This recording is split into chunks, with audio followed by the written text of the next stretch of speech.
Special thanks to my patrons for supporting my channel. At long last, Markiplier's Iron Lung is in theaters. This has been a culmination of years of effort in not just making the movie, but years of effort in even getting it distributed.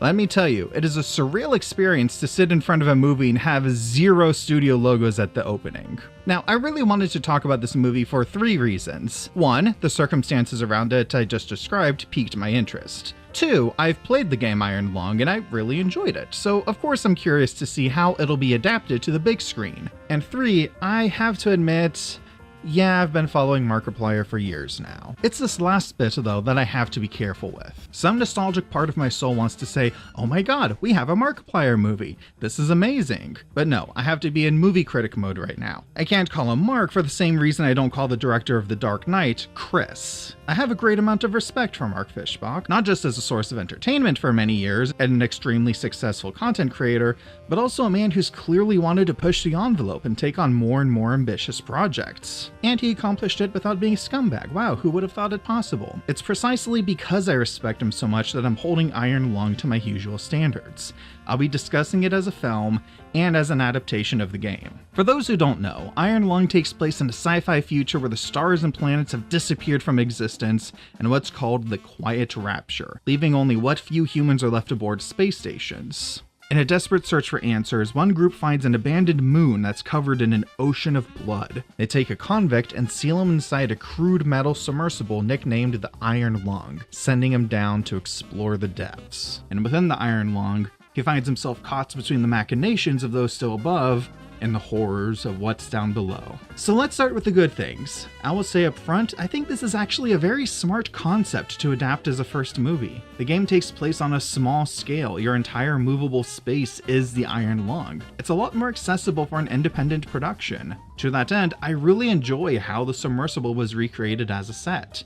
The translation of this to real life was well executed. I'll also say the film overall captures the spirit of Iron Lung very well. Fischbach not only stars in the film, but he directed and screenwrote it, and edited and executive produced for the record. But focusing back on writing, the game is again very minimalist in its storytelling. Even the expanded lore you can optionally find is very vague and can leave more questions than answers, which is kind of the point of the game. The challenge then is, how do you expand this into a feature film-sized narrative without filling in the gaps that are a feature of the story? I think Fischbach did this well for the most part. In the same way the submersible was physically translated to a real-life set, Iron Lung the movie translates the emotions of the game to the screen.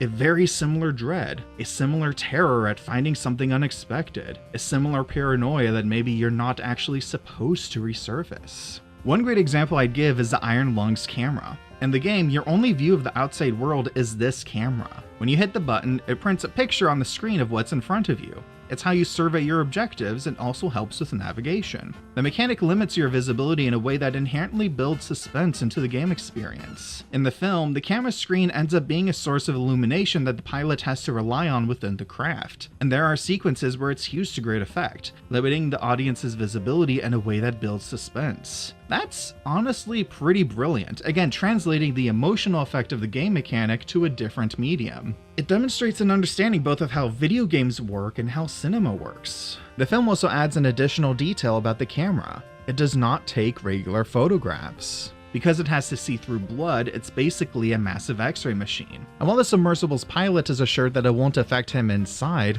he finds documentation revealing otherwise. So every press of the button, every time he gets just a few seconds of vision, it's like he's borrowing against his own life. It's another countdown timer ramping up the tension. I've seen a lot of folks saying this movie is boring, but honestly I disagree. It's definitely a slower film because periods of long, dull quiet are part of the game, but at no point did I feel it personally. It hit that balance where I could feel it was tedious for the character without becoming tedious for myself to actually watch. As director, Fischbach shows both potential and actual talent. He knows how to string different shots together to create an emotional impact. He demonstrates a keen eye at several points. Perhaps my strongest argument here is that even when I knew how a scene was going to play out, I still felt the impact when it actually happened. I think Fischbach has got it, you know, that creative spark. But how is his acting?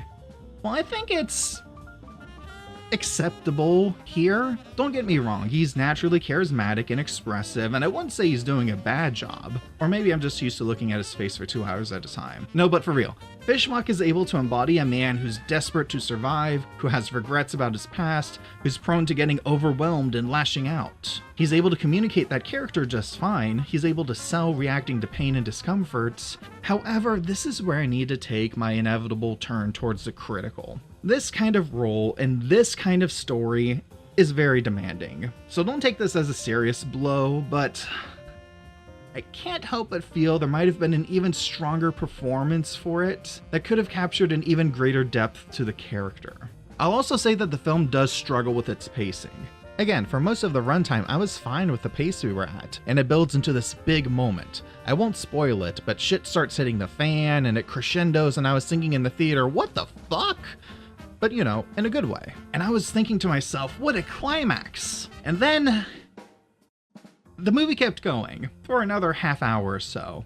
It does throw off the sense of escalation. I said before that an adaptation of Iron Lung naturally felt accessible to a smaller indie production. However, on the flip side, its minimalist storytelling carries unique demands and still makes it an ambitious choice of source material. It's cosmic horror, and I've seen filmmakers with more experience falter with the genre. Overall, Fischbach threads the needle well, but by the ending, I think it's given a little too concrete a form. Again, without spoiling anything, I'd have personally dropped the voices in the climax, is all I'll say.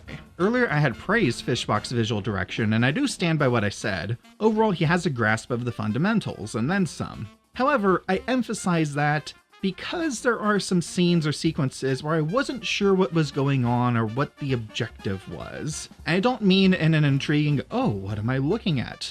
Or cosmic horror, what am I looking at? I mean more of a, wait, what am I looking at? I especially noticed this in the climax, where I imagine the incoherence was part of the point as energy is ramping up, but it might have leaned a little too far in that direction. Lastly, the way the movie looks overall still has that feeling of a YouTube production. It's hard to fully articulate, but the way it's lit and colored, it still struggles to feel fully cinematic. However, again, this is a small production. I've enjoyed movies that looked quote-unquote worse. I won't fault it too badly on this. Honestly, when I saw the trailer, I was worried that it would be a detriment to my enjoyment, but once I was in the movie, I didn't find it all that distracting. I got used to it very quickly, and it didn't end up weighing on my appreciation of it. It could have been stronger, but it doesn't hinder the film as much as I feared at first glance. Iron Lung is flawed. I say this as a fan of Mark Fischbach. He has room to grow and improve. However, I will leave off this review by pointing this out. I have been talking about Iron Lung as a film, because I see it as a film and not just a YouTuber movie. When I think of a quote-unquote YouTuber movie, I think of something that's merely an extension of a brand. I think of something that's art second and advertising first. Iron Lung is not that. From beginning to end, at no point did I feel that Fischbach was in over his head, or that he was half-assing any aspect of the film. In a way, it reminds me of The Dark Crystal, another movie that is also flawed, yet undeniably a fully realized vision. I believe that, divorced from the Markiplier brand, Iron Lung has the makings of a cult classic. It won't appeal to everybody, but for that right subsection of audiences, it'll click very strongly. And also, Fischbach himself shows a lot of promise. Switching gears from a tongue-in-cheek approach to something with more gravity was always going to be a leap, but I think he made it. I can feel his passion for storytelling, and I hope he keeps pushing himself, because I want to see where he goes next. That feeling has not changed in over a decade, and it's only stronger now. Mark, I'm proud of you. Anglerfish jump scare.